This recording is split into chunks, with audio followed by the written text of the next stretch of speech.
খাগড়াছড়ি জেলা সদরের নুনছড়ি এলাকার নিভৃত এক থলিপাড়া গ্রাম, যেখানে রয়েছে নয়নাভিরাম থলিপাড়া ঝর্ণা। আঁকাবাঁকা পথ আর উঁচু পাহাড় পেরোলে চোখে পড়বে ছোট বড় অসংখ্য পাথর, আর ঝর্ণা হয়ে শীতল জলধারা পাথরের বুক চিরে বয়ে যাচ্ছে স্বচ্ছ পানি।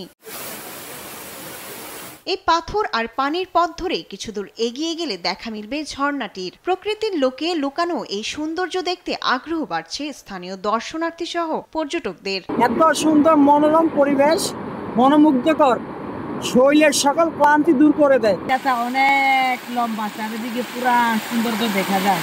পাহাড়ের ওপরের ঐতিহ্যবাহী তীর্থস্থান দেবতা পুকুর যেতে ঝর্ণার দেখা মেলে, তবে অধিকাংশ ঝর্ণাটি সম্পর্কে অবগত না থাকায় এতদিন লুকায়িত ছিল। প্রতিদিন মানুষ ঝর্ণা দেখতে আসে, আমরাও ইনকাম হয়, মাঝে মাঝে পরিবার নিয়ে ভালো চলতে পারে। শুধু ঝর্ণা নয়, পাহাড় কোলে অবস্থিত থলিপাড়ার মানুষের জীবনযাত্রা, প্রকৃতির রূপ, পাথরের জলরাশি মিলে ভ্রমণের জন্য অনন্য হতে পারে।